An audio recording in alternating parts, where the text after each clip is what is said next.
Hello, everyone, and welcome to our webinar today. My name is Tara. I am one of the education coordinators here at Ozobot. And I'm Julia. I'm the VP of Education. And today's webinar is Classroom Setup with Evo, Bluetooth updates, and more. And we're really excited to do this webinar today because the and more is a lot of new features that we've actually released and are currently available in OzoBlockly. So we wanted to do this webinar to let everyone know that it's available, it's there, and how to use it. I know Julia is going to walk us through that in just a few minutes. But first, I wanted to go ahead and put up a poll. There's just two quick questions we wanted to ask everyone. And as I put them up, if you could just put in your answers. So the first one is, are you currently using OzoBlockly in the classroom? And then you can select one, either yes, no, I have only used markers and color codes, no, I just received Ozobots and will start using the editor. Give everyone just a minute to go ahead and enter their responses. Okay, let's see. So 56% of you are already using OzoBlockly, which is great. 22% have only used the markers and color codes, and 22% just got their Ozobots and are ready to start using OzoBlockly. So there's something in here for everyone, a current user and a new user as well. So thanks for hopping on this webinar. Okay, the next poll and last poll question is, what devices do you use your Ozobot with? So you can select one or more of the following: tablet, iPad, tablet Android, Chromebook, laptop, or desktop. And for those of you who aren't using OzoBlockly yet, you can go ahead and put in the answer as to which tablet or which device you would be using, or when you start using it, which device. Okay. Go ahead and close that and show the results. And it looks like 63% are iPad users, 38% Android, 63% Chromebook, 38% laptop, and then 13% desktop. Perfect. Thank you for sharing that with us. That helps us greatly over here. So we're always wondering what devices educators are using or what devices they have access to. So that helps. That information helps out a lot. I'm going to go ahead and turn the presentation over to Julia, who has all of this new exciting information to share with us.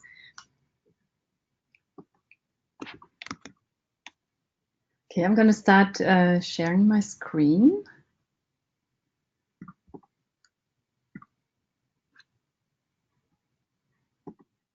Okay.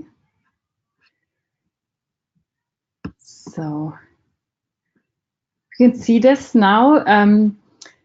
So this is the way we would usually go into OzoBlockly. That's on the desktop and the tablet. This is how we usually go into OzoBlockly. It's going to ozoblockly.com and clicking on the Get Started. And there's a lot of new stuff here, so I'm going to point out a couple of things. And this was the last program that I worked on. I think it was one of the examples. So reminds me, on the right side, you can see it looks a little bit different here. So for everybody who is new, just a quick overview. On the right side, we have lots of tabs here that are, if you're first time in the editor, check out the Help tab. We have a tutorial that walks you through everything step by step. Or if you just need help on a specific topic, you can go in that help section and see what you're looking for. So this is a really great thing if you're looking at this the first time, as some of you are. And if you're looking at this the first time as well, then let me make this bigger. Then if you're ready to start programming, go over to the left side, choose if you have Bit or Evo, choose the mode, the skill level that you're in, and here you can check which blocks you have and which blocks you can use in this particular mode. If you want something more advanced, go up a mode higher. and go through all the modes as your skill level advances. If you're ready to load your program onto the bot, we usually recommend it in so far to use the flashing option. So you would up and open this flashing interface. First, you would have to calibrate to the screen. So turn up your screen brightness to 100%. Do the calibration much like the paper calibration. And once you're done, click on OK. And then you can go ahead and click on Load Evo. Hold the Evo up to the flashing sequence here. And that is how the program is being loaded onto the Evo. Once you're done, and I'm just going to cancel this just to speed things up. Once you're done, you would double click the power button of your Evo or bit. Actually, this works for both bit and Evo. And then the program would be running. This is still all the same if you are a bit user. You can still use all the same loading information here, the same loading method. If you're an Evo user on a desktop, this is how we would recommend doing the loading as well. If you're an Evo user but you're using tablets, we have something new for you, and we're going to go into that in a little while. I just want to walk you through a couple of new updates that we have that are actually available both for Bit and Evo. So this Programs button, that used to be just the profile button, and that looks a little bit different now. Let me close this. So I'm currently logged on, but if you're using this in the classroom, you don't have to be logged on to actually use the editor. Now we have a lot of options to open, save, and share programs. So you may have noticed that these buttons, if you know the editor from before, they used to be down on the bottom, so they moved up just to make it a little bit more easy to use. We also have a new feature that you can name your program and you can actually see the name. Right now, I don't have this named, so I might want to go and name this program. So I want to save it under a specific name, so I click on Save As, and now you can see that we have many different options. This is my programs, the 12 slots that you have available when you're logged on. And I used up all of the slots already, actually. So I could overwrite some of these slots, but right now I maybe decide I want to save this on the device. I have many slots available here. So on this device, if you're on a laptop like I am now, or on a computer, this on the device saves the programs to your browser. So usually that's perfectly fine. You just have to be careful if you're maybe doing some updates to the browser. If you delete your browser and uninstall, for example, you may lose these programs. But let's just go ahead, and I'm going to name this test program, and I'm going to choose the first slot. I'm going to save it, and now you can see it was saved to my programs, and it's test. One thing that I want to point out, if I go to Save As again, there's this Downloads button, and that was in a different location before, so just want to point out that it's now here as the Save As. And if I click the Downloads button, it's just automatically saves this program in my Downloads folder. From there, you can move it to anywhere on your computer, and if you want to open it again, you can go to Open Program, and here you can again see all the programs that were under my account. The one on the device you can see here, or Open from File, that would be from my file system. Now you see here the Enter Share code. I just want to show you how how you would first want to share it. You might see this share code is kind of similar to what we already had as a sharing option. That was the URL sharing. And this is a very, very long URL usually. But you could see that the last 6 numbers and letters are exactly the same as the share code. So you can either copy and paste the URL into a new browser tab, or can use the share code, which you can enter in the open program as the enter share code. And the nice thing with the share code is that it also works on tablets, which I'm going to show you right now. So let me just cancel this. And I think that's all the things that I wanted to point out here in terms of new features that we have available. So the big new thing, as I already was saying before, and let me maybe turn off my webcam, my screen sharing right now,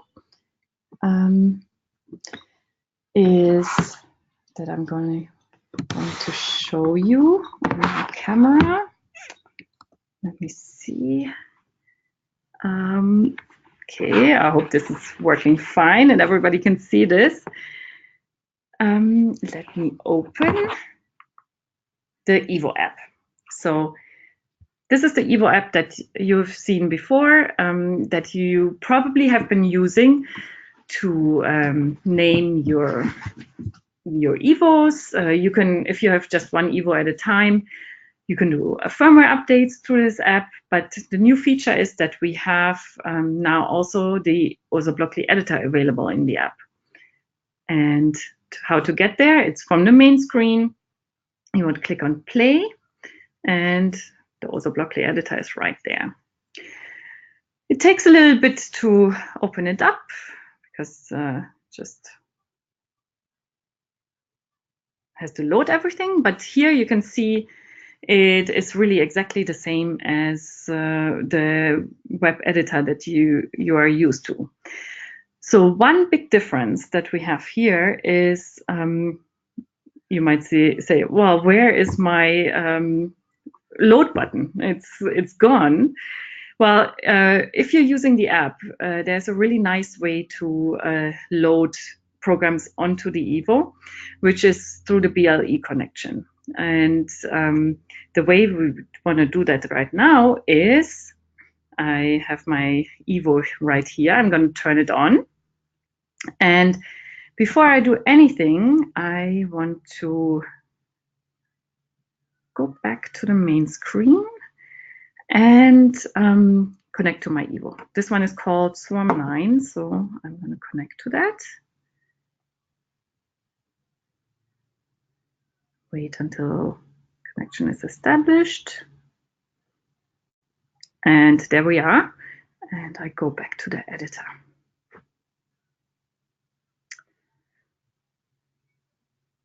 Okay. So now, just to show you how it works, I'm going to open one of the examples. This is a very nice way to actually go do the loading process very quickly when your class is doing this for the first time. Let's open the square walk example. Let me close this again. And this is a very simple example. And the Evo is supposed to just walk in a square. And how do I load it now? I go back to the Programs tab. And here you can see there's this new button. Then it already knows it's connected to Swarm 9. And I'm just going to click the Run Program button. And let's see what happens. It says loading, and it's going to run off the screen a little bit. You can see it does this right away. So it's like the advantage over the flash loading is that it's really instantaneous. If you want to run it again, just click the Run Program button. Or if you want to run the program that you just loaded, the double clicking the run button just as before works as well. Of course, if you change anything in the program, you have to rerun the program again. Now, this is really the big update that we have with having OzoBlockly in the Evo app. And I just want to show you back on my screen, like all the resources that we put together for you to make this work in the classroom. You can imagine if you have one bot, this works really quickly. But what is going to happen if you have 12 or 18 EVOs in your classroom? There are a couple of steps that we recommend that you go through, and this is really the EVO classroom setup that you want to do in any case if you're using, even if you don't want to use the tablets with the OzoBlockly. And let me walk you through that right now. So all of this information, it's a great way to look at our Quickstart page on the Educators tab on the Ozobot website. So this page walks you through all of the things that you need to get set up, to train yourself, and to set up for your classroom. So here we have the setup for unpacking your classroom kit. This is train yourself. This is what I wanted to point out, that really you would be going through before you would even do anything in the classroom. Train yourself, getting to know your bot, train yourself with the color codes, and go through an OzoBlockly training for yourself. You can watch the videos. We recommend to either download the bot camp as well, or if you have the classroom kit, you can see that in the picture, the bot camp is part of it as well. So once you trained yourself, we recommend that you go to the other resources and download the Educator's Guide. Also in the classroom kit, but the most updated version is always on the website. I have one of these already open, and we just updated this 2 weeks ago, just to update all of the Ble connection issues and all the information that you would want to know. And the page that I wanted to point out is page 6. So this is the one that is really dealing with all the setup things that you want to do. Bit or Evo, you want to charge the battery first. You want to power it on just to see if everything is okay. They come partially charged, so you want to charge the battery fully first. And we have those mini USB cords, and for Classroom Kit, it comes with the multi-port chargers as well. Now for Evo, we have to do a little bit of an extra thing. So the firmware can be updated just like phones. Once in a while, you want to do an update to unlock new features, anything that we have new, so you're constantly up to date. We recommend putting them into classroom mode just to have the best experience in the classroom. And for Evo and tablets, we want to guide you through a specific setup. And the document that we are pointing out here is the Evo classroom setup document. So again, this is the charging. We'll walk you through the updates, the firmware updates with the EDU Updater utility app that we have specially for the Classroom Kit, where you can update 6 EVOs at a time, just to make it really simple for you. We have troubleshooting tips here. There's a video that you can watch that walks you through all the updating steps. And then this is the one step that is new that we recommend for, especially if you want to use this with the tablet and Ble connection. So you might have noticed that this particular bot that I was just showing you, it was called Swarm 9. This was, let me just show you quickly in the camera. So what I did is I named this bot Swarm9, and I don't know if you can see that. Probably the lighting is a little bit, there, you can see. I put a little dot sticker on there. So these are just Avery labels, and I put the number 9 on there, just to make sure that even when I'm not connected, I know which bot this is. So this is number 9 in my classroom kit set. And what this helps is, like, during classroom management, I can give that student group the Swarm9, and I can tell them only connect to this particular bot. And I also named the bot, so once you see all of these bots in the Evo app, it shows up with the right name. When they come in your classroom kit, they're all called Evos. So we really recommend that you're going through and naming and putting the corresponding sticker on your Evos. And this is just walking you through how that works. Then the last thing I wanted to point out is the tablet setup. Let me just show you again on the Evo app. Let me go back. I was just exiting, and let me show you on my tablet here that I would want to go to the setup right here from the home screen in the upper right corner. And there are a couple of settings that we highly recommend for the classroom. The first one is to never auto-connect. This just helps if you have back-to-back classes, for example. The first group gets this tablet and connects to a specific bot. If you put this never auto-connect, you're just making sure that when you maybe shuffle the bots and the tablets, it's not connecting to the same bot anymore. It's always connecting to the right bot. We do recommend to turn down the master volume. This is just so that it's a little bit more quiet in the classroom. And if you're actually programming Evo to say something, you can hear what Evo says. And the last thing is to turn on classroom mode. This has special features. For example, it mutes all the sounds that Evo does sometimes when it's kind of in a playful mode. It turns on this powered off reconnect time. That's really also helping in the classroom by managing how Evos connect to the tablet. So we recommend having the classroom mode on as well. So these are just the settings that you want to make sure that all your tablets that you're using in the classroom are always set to.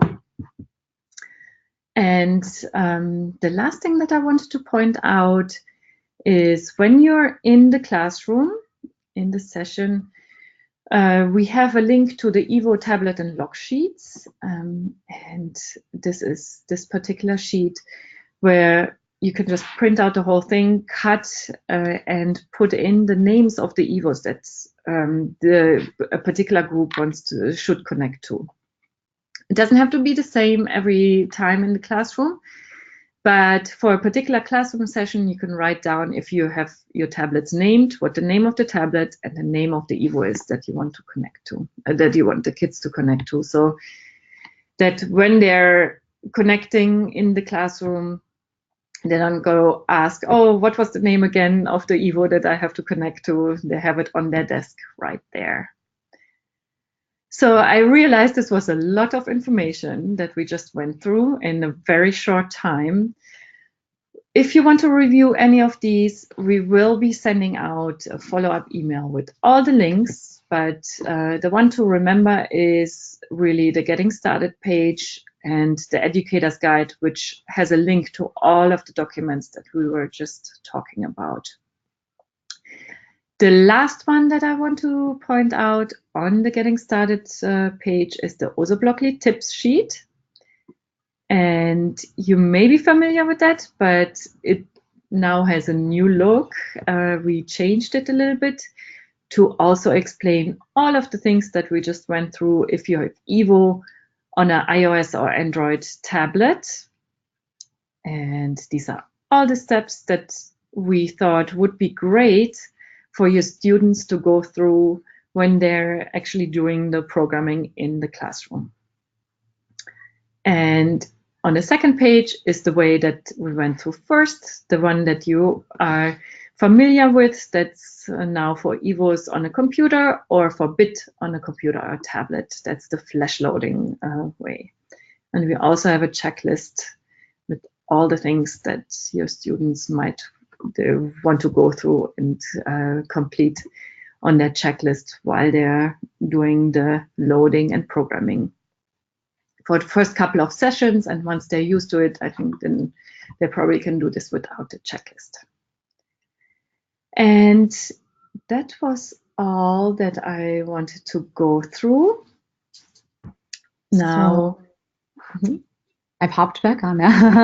I guess we can open it up for questions.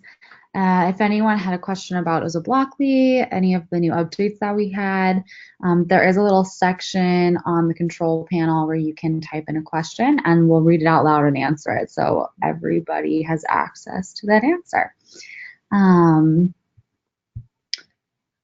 Let's see.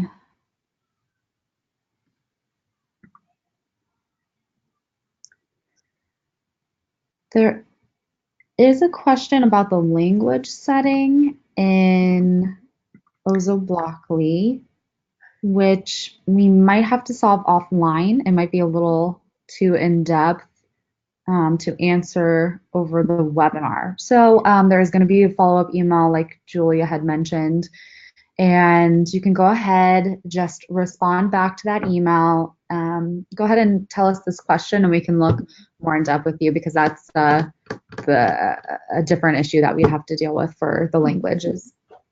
Yeah, one thing actually that I, since we were talking about languages, that I want to point out is that if you go in the editor to the settings, you can see, you can choose the language actually. And I think the question was that the app doesn't save the settings. Make sure that you're logged on. So this is one of the tips that I would just want to say, that if you're logged on, it should remember the language settings. But as Tara said, email us with any question that needs a little bit more detail.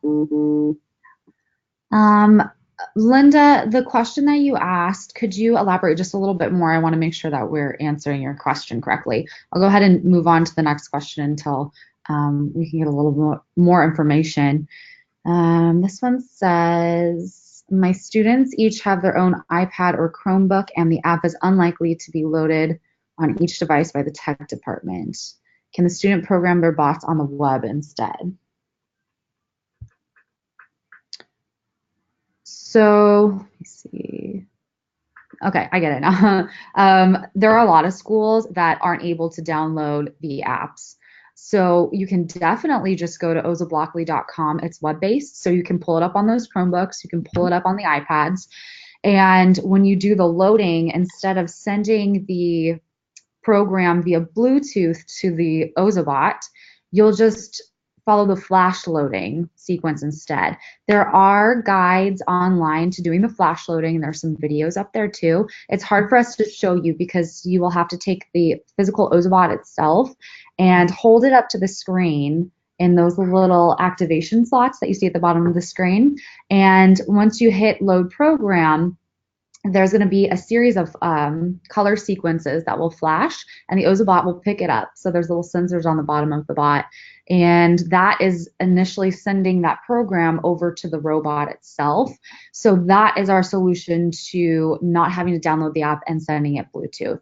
And all of the robots, Bit and Evo, work with the flash loading on the computer.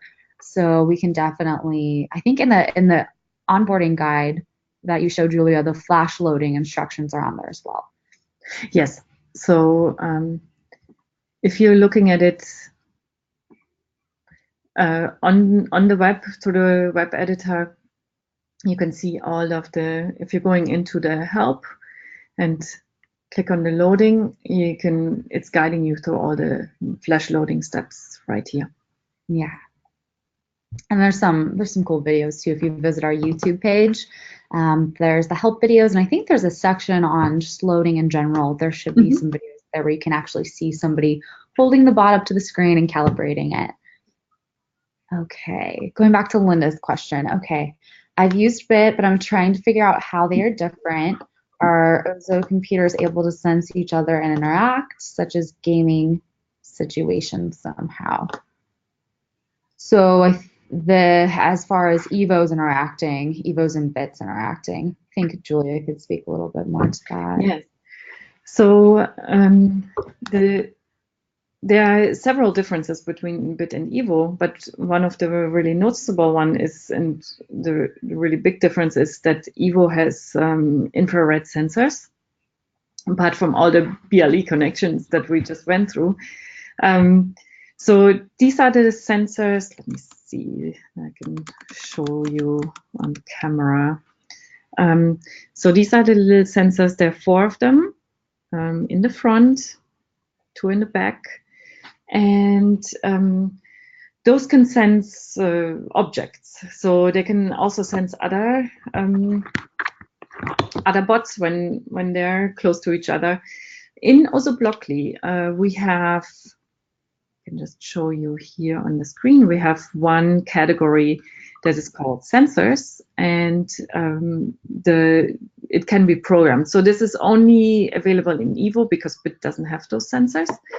And those sensors can be used to program certain behavior. For example, here we have, this is in mode 3.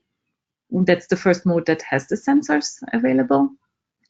And that so you can check if there's an object in front, a hand, another bot, and so forth. Then you can do certain things like turn around and so forth.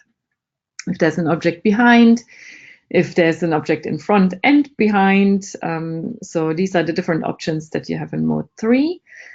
In mode 4, you have more flexibility about how you want to structure your if statements. You can read left front. Let me just check. Scroll down. So you can check left front, left rear, right rear.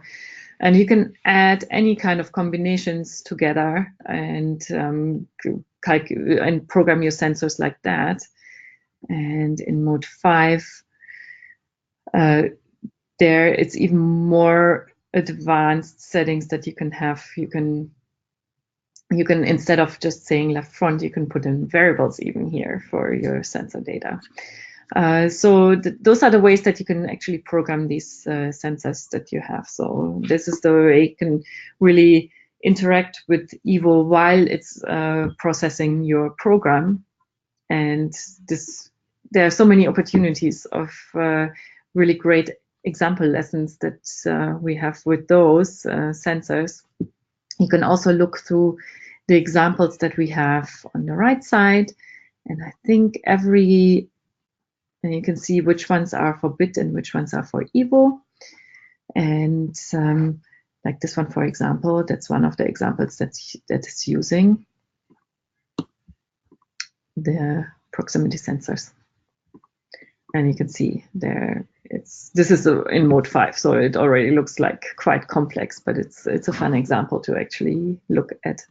And there are some other examples in mode 3 as well. And this one, for example, this also uses the proximity sensors. That one looks a little bit easier to digest. This is then putting some sounds and lights depending on where it senses the Evo senses the object. Those are things for you to check out. Okay. Does anyone have any other questions? I haven't seen anything come through in the last minute. Just want to reiterate that we will have a follow-up email coming out within the next week. So any questions that come up later, you forgot to write in, definitely just respond back to our email and send those our way. And we'll get back to you as soon as we can. But I think that was it. So we're recording this webinar as well, and a copy of the recording will be sent out to you. And then it should be made available online within the next week as well. So you can always revisit this. And we definitely have more webinars coming up.